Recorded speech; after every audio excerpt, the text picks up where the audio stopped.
सब खां पहिरियों खे आगाह कयूं त कराची में गुलिस्तान जौहर वारे इलाइक़े में क़त्ल थियल सिंध बार काउंसिल जे सेक्रेटरी इरफान महर जे क़त्ल वारे वाक़े जी जांच जारी आहे। वारदात वारे हंध तां मिलियल गोलियुनि जे खोलनि जी फॉरेंसिक रिपोर्ट साम्हूं अची वई। रिपोर्ट में ॼाणायो वियो आहे त क़त्ल में 9 हथियार इस्तेमालु थियण जो इंकशाफ थियो आहे। खोल माज़ी में थियल कंहिं बि वारदात सां मैच न थिया आहिनि। कराची पुलिस जो चवणु आहे त इरफान महर सां गॾु कार में मौजूद नींगर जो बयान रिकॉर्ड न थी सघियो। नींगर खौफ़ज़दा आहे।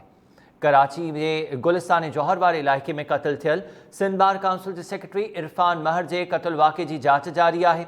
वारदात वारी जाइ तां मिलियल गोलियुनि जे खोलनि जी फॉरेंसिक रिपोर्ट साम्हूं अची वई। कराची पुलिस पंहिंजी रिपोर्ट में ॼाणायो आहे त क़त्ल में 9 हथियार इस्तेमालु थियो। खोल माज़ी में थियल कंहिं बि वारदात सां मैच न थिया आहिनि। इरफान महर सां गॾु गाॾी में मौजूद नींगर जो बयान अञा ताईं रिकॉर्ड न थी सघियो आहे, छो जो नींगर ॾिनल आहे।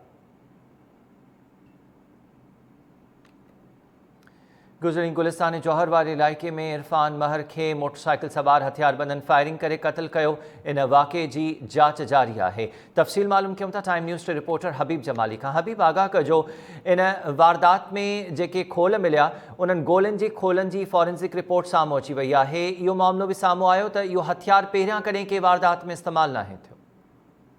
जी बिल्कुल, कल सुबह जो गुलिस्तान जौहर वारे इलाइक़े में सिंध बार काउंसिल के सेक्रेटरी इरफान अली महर के क़त्ल किया वियो हो। उन क़त्ल की जांच जारी है, पर पुलिस के अञा ताईं का ख़ास अगबराई हासिल न थी सघी है। गोलियुनि जा जेके खोल जंहिं वारदात तां हथ कया विया हुआ उहे फॉरेंसिक लाइ मोकिलिया विया हुआ। उन्हनि जी फॉरेंसिक जेका रिपोर्ट है उहा भी पुलिस के मिली वही है। पुलिस ज़रिए जो चवणु आहे त फॉरेंसिक रिपोर्ट में इहो इंकशाफ साम्हूं आयो आहे त हीउ जेको हथियार इस्तेमालु कयो वियो क़त्ल में, इहो हथियार न हुयो।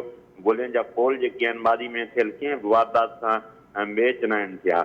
पुलिस ज़रिए जो चवणु आहे त जेको नेंगर गॾु हुयो इरफान अली महर सां, जंहिंजी उमिरि 14 साल खनि आहे, उनजो बयान भी रिकॉर्ड न थी सघियो, छाकाणि त नेंगर जेको आहे उहो तमामु घणो खौफ़ज़दा आहे। उन जे करे उनजो बयान भी जेको आहे बाज़ाब्ता जेको बयान आहे उहो बाद में रिकॉर्ड कयो वेंदो। वाक़े जी मुख़्तलिफ़ रुखनि खां जांच जेका आहे उहा कई पई वञे। पुलिस जो इहो चवणु आहे त ज़ाती दुश्मनी वारे रुख में बि जेको आहे जांच कई पई वञे। टारगेट किलिंग हिन वाक़े खे हूं भी पुलिस पहिरें ॾींहं ते ई टारगेट किलिंग करार ॾिनो हो।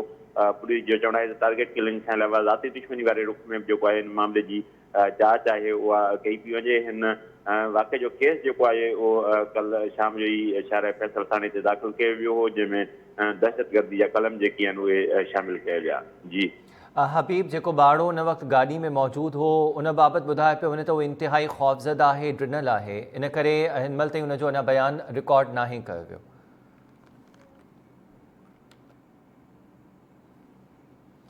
आगाह कयूं पिया त गुलिस्तान जौहर वारे